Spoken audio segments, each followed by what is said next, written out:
오장 주도 섹터 저희와 함께 살펴보시겠습니다. 지수 자체 흐름은 나쁘지 않은데요. 오늘 어떤 주도 섹터 열어볼지 이사님과 함께 이야기 나눠볼게요. 이사님, 오늘 첫 번째 주도 섹터는 저희가 어떤 섹터인지 네. 한번 내용 들어볼까요? 혹시 여기 또 보여주시나요? 준비를 했습니다. 아, 이제 보여주시는구나. 스티커 좀 바뀌어가지고 좋아졌죠? 네, 네. 좀 편해졌네요. 그렇죠. 그런데 제약 바이오 네. 참 많은 분들을 웃게 하고 울게 하는 많은 섹터들이 있지만 그 중에서 가장 많이 이제 개인 투자자분들의 눈물을 많이 보이게 하는. 그러니까 예를 들게 되면은 지금은 이제 알테오젠 앞으로 어떻게 될지 모르겠지만 과거에 뭐 신라젠 같은 것들, HLB, 코오롱생명과학 이런 것들 상당히 많이 좀 슬픔을 줬었거든요. 그러니까 2017년도 같은 경우는 방송 가면은 신라젠밖에 안 물어봤어요. 아, 질문이 일단은 어떤 방송을 어떤 코너를 추억의 가도 종목입니다. 예, 네. 코너를 가도 제일 먼저 하는 질문이 신라젠 얼마까지 가까웠습니까? 이 질문이었거든요. 근데 그때 갈 때마다 그랬어요. 모르겠습니다. 몰라요 그랬거든요. 근데 이 얘기를 왜 말씀드리냐면은 바이오에서 그런 종목들이 많이 나와요.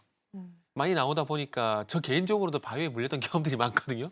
그러다 보니까 바이오 같은 경우는 이상하게 이런 악의 고리가 참 안 끊기더라고요. 음. 그래서 유일하게 이제 좋았던 게 작년 제가 7, 8, 90 바이오 맛집이라 했잖아요. 네. 그때 겨우 탈출했어요. 그때 아. 바이넥스 얘기하면서 겨우 탈출했어요. 그래서 그러다 보니까 이런 얘기 드린 이유가 뭐냐면 그만큼 이제 트럼프 행정부가 들어오게 되면서 바이오에 대한 기대감도 상당히 많다고 보시면 될 것 같은데 작년 10월 달 이후에 그러니까 뭐 개별적으로 가는 종목들이 있어요. 뭐 오늘 같은 경우도 바이오 섹터를 좀 보게 된다라면은 뭐 GI 이노베이션, 바이젠셀, 메드팩토 그리고 첨성법 관련돼 가지고 이제 뭐 반세 같은 종목도 일부 가고 있는데 업종 전체적으로 봤을 때는 작년 10월 달 이후에 조금 긴 휴식이 좀 진행이 되고 있다라고 봐야 되지 않을까라고 생각이 들어요. 뭐 예를 들게 되면은 지난 1월 달처럼 조선주처럼 이렇게 눈에 띄게 업종이 확 이렇게 상승하는 그런 흐름은 아니고 개별적으로 좀 움직이다 보니까 그렇게 좀 말씀을 드리고 있는데 최근에 뭐 ABL도 올랐다가 약간 주춤하고 바이넥스도 올라오는 듯 하다가 꺾이게 되고 이러다 보니까 작년 7월과는 그러니까 작년 하반기와는 조금 다른 양상이 좀 전개가 되는 것 같아요. 결국 트럼프 행정부가 어떤 얘기를 해줄까를 제가 볼 땐 기다리는 게 아닌가 하는 그런 생각이 좀 들거든요. 일단은 아시겠지만 지난 대선 같은 경우에 뭐 민주당도 그렇고 공화당도 그렇고 약간이나 뭐 이게 화두였었잖아요. 그러니까 결국 약간이나 하게 되면은 이제 제네릭 쪽이라든지 합성의약품이라든지 그리고 바이오시밀러 이쪽이 부각이 될 수밖에 없습니다. 우리가 소위 알고 있는 비파마 쪽 같은 경우는 약간이나 하게 되면은 타격을 받을 수밖에 없거든요. 네. 그러다 보니까 이제 뭐 제네릭 쪽이라든지 그리고 이제 바이오시밀러 볼 수밖에 없는데 그쪽 관련돼 가지고 뉴스가 아직 나오진 않고 있기 때문에 조금 이제 말 그대로 긴 휴식을 좀 취하고 있는 것 같아요. 음. 그래서 아직 이제 최근 와서 2차 전지라든지 뭐 그리고 뭐 재건이라든지 뭐 그리고 화장품이라든지 이런 것들이 다시 좀 순환매가 나오고 있기 때문에 조금 더 시간을 두고 바이오 쪽은 기다려야 되지 않을까? 그러니까 작년 7월 달 같은 그런 시장이 와야 개인 투자자분들이 좀 안심하고 이제 업종에 올라탈 수가 있잖아요. 그래서 그런 장세는 조금 더 기다려야 되지 않을까라는 생각이 좀 드네요. 네, 그러면은 저희가 일단 주도 섹터로 제약바이오 섹터를 이제 뽑아주셨는데요. 네. 최근에 저는 또 이런 의문이 좀 들기도 하더라고요. 뭐 셀트리온도 실적 발표가 네네. 나왔지만은 기술력과 생산력을 더한 게 K바이오이지 않을까. 네네. 그래서 그렇죠. K바이오 쪽으로에 관한 어느 정도의 기대감이 생기는 것 같은데 글로벌 네. 시장을 접수할 수 있을까? 그 부분에 관해서는 이사님 어떻게 보실까요? 정말 저는 개인적으로 우리나라 산업은 제약뿐만 아니라 모든 산업이 정말 운이 좋다라고 봐요. 강력한 경쟁자가 어디죠? 중국이잖아요. 네. 근데 중국을 알아서 미국이 제재를 해주고 있잖아요. 그러니까 시간을 이렇게 앞서 나갈 수 있는 그러니까 중국이 정말 이제 그 소위 말하는 이제 무한한 자금력을 통해서 정말 무섭게 따라오고 지금 반도체 쪽 같은 경우는 뒤집었다라는 얘기도 그런 얘기도 조심스럽게 나오고 있거든요. 정말 무서워요. 근데 이렇게 무섭게 추격하는 경쟁자를 미국이란 나라가 이렇게 제재를 해주게 되면서 시간을 벌어준다라는 거.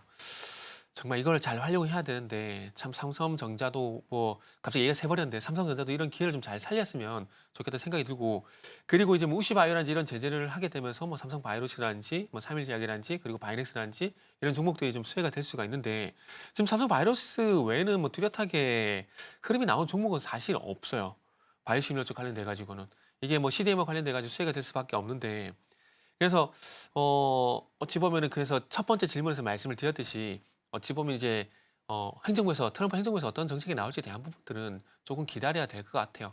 그래야지 아마 그런 뭐 정책이 나오게 되면서 그 정책 기대감에 의한 상승을 기대를 해볼 수가 있기 때문에 지금은 뭐 다시 말씀드리지만은 기다림이 필요하다. 그리고 일부 종목만 가는 그런 흐름들이기 때문에 일부 종목들 쪽으로 제한적으로 뭐 접근할 수밖에 없는 그런 상황이죠. 네. 좋습니다. 그리고 이제 외국인 투자자 입장에서 좀 수급으로 제가 체크를 네. 해보니까 알테오젠 쪽으로의 매수세가 좀 많이 들어오더라고요. 그래서 이 이유가 혹시 있을까를 좀 풀어봐야 될 것 같은데 알테오젠은 또 네. 워낙 또 맛집이었던 또 기업이기도 그죠? 하잖아요. 외국인 쪽에 수급 들어오는 이유 좀 알 수 있을까요, 이사님? 글쎄요. 참 수급을 알 수 있으면 상당히 좋은데 저도 사실 이 수급에 대해서 어 글쎄요. 앞으로 어떤 부분을 기대를 하는지 솔직히 잘 모르겠어요. 주가 상승은 저 개인적으로는 충분히 나왔다고 생각이 들어요. 뭐 일부 뭐 다른 전문가분들 같은 경우 뭐 70만 원, 100만 원 얘기하시는 분도 계시는데 그렇게 긍정적으로 보시는 분도 계시고요. 뭐 저처럼 이렇게 약간은 부정적으로 보는 사람도 있다라는 점은 감안해서 좀 들어줬으면 좋겠습니다. 그래서 외국인의 수급은 아마 앞으로 이제 지금 가지고 있는 알테오젠의 기술력에 대해서 좀 더 긍정적 평가를 하는 것 같아요. 음. 그러다 보니까 매수가 들어오는 게 아닌가 생각이 들고 그리고 앞으로 뭐 알테오젠이 주주환원 책이 있을지 없을지 모르겠지만은 아마 16% 비중이 있다라는 건 기술력도 인정을 했고 그리고 그 기술력을 바탕으로 해서 회사가 성장할 거라는 것들을 알고 있기 때문에 이런 그 외국인의 어떤 보율이 있는 것이 아닌가 생각이 듭니다. 그러나 지금부터 말씀드리고 싶은 건 산업과 주가가 같이 갈 때가 있지만 그러니까 그리고 또 이제 이 종목이 가지고 있는 모멘텀과 주가가 같이 갈 때가 있지만은 이게 서로 이제 헤어지는 구간도 분명히 나오는 거거든요. 근데 저는 개인적으로 이제 알테오젠은 이 회사가 가지고 있는 모멘텀과 이제는 주가는 좀 이별을 하지 않을까라는 생각이 좀 음. 들어요. 어, 사실 이게 알테오젠이 작년 3월 달부터 이제 머크사 얘기 나오게 되면서 상당히 많은 좋은 얘기들이 나왔었거든요. 그러면서 주가 상승도 상당히 강력하게 퍼포먼스가 나왔었고요. 근데 저는 이거는 이제 출발점을 어디에 잡냐에 따라 틀릴 수 있을 것 같은데 작년 2월 달, 3월 달에 11만 원? 11만 원에서 보게 되면은 한 4배 정도 450% 정도 올랐다 볼 수 있는 거고. 그리고 그 이전부터 보게 되면 2023년도부터 보게 되면은 이제 2023년 9월 달부터 보게 되면은 6만 원에서 또 45만 원을 보게 되면은 한 8배 이상 아니다. 7배 이상 오른 거라 볼 수 있거든요. 근데 이 7배가 오르는 그 구간들 속에서 1조라는 어떤 그 로열티가 들어오는 부분들 그리고 이제 1조라는 계약금과 그리고 로열티가 들어오는 부분들에 대해서 주가에 반영이 안 됐을까요?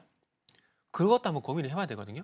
그러니까 그런 것들이 들어오게 되면서 만약에 주가에 반영이 되는 상황이라면은 얘기가 달라지겠지만 그 얘기에 대해서 알테오젠에서 조금이라도 관심이 있으신 분들이 그 얘기를 과연 모를까요? 저는 아니라고 봅니다. 그러니까 새로운 뉴스가 아니라는 거죠. 그렇기 때문에 2023년, 2024년 그게 반영될 가능성이 높다라는 거죠. 그리고 두 번째 리스크가 뭐냐면은 어, 알테오젠의 주가 상승 동력 딱 간단하게 한 줄로 정리하게 되면 이거거든요. 빅파마와 기술 이전 네. 요거거든요. 그런데 이게 공교롭게도 보건복지부 장관 로버트 케니 주니어라는 사람이 언급이 되게 되면서 그때부터 주가가 그 45만 원 돌파를 못했어요. 아마 이 방송에서도 그때 당시에 제가 말씀을 좀 드렸었는데 그때 당시에 루머가 문제가 아니라 그 로버트 케니 주니어 보건복지부 장관이 문제다라고 제가 말씀드렸었는데 자 보건복지부 장관이 빅파마에 대해서 상당히 부정적인 인물입니다. 백신 부정론자고요. 그래서 그런 관점에서 좀 보게 된다라면은 화면 지금 나오는 거 아닌가? 그, 짧게 할게요. 그래서 그 사람의 어떤 그 부정적인 어떤 인식을 보게 되면은 빅파마의 어떤 기술 도입이 위축이 될 수밖에 없어요. 그러면 빅파마의 기술인으로 컸던 기업이 만약에 빅파마 기술 도입이 위축이 되게 되면은 투자 심리가 좀 꺾이지 않을까요? 음. 그러니까 그런 관점에서 봐야 된다는 거예요. 그러니까 산업적인 접근이 아니라 이 주가에 어떤 영향을 주는 어떤 호재성에 대한 이 뉴스가 반영이 되느냐 안 되느냐 더 지속이 될 것이냐 음. 뭐 이런 관점에서 봐야 된다는 거죠.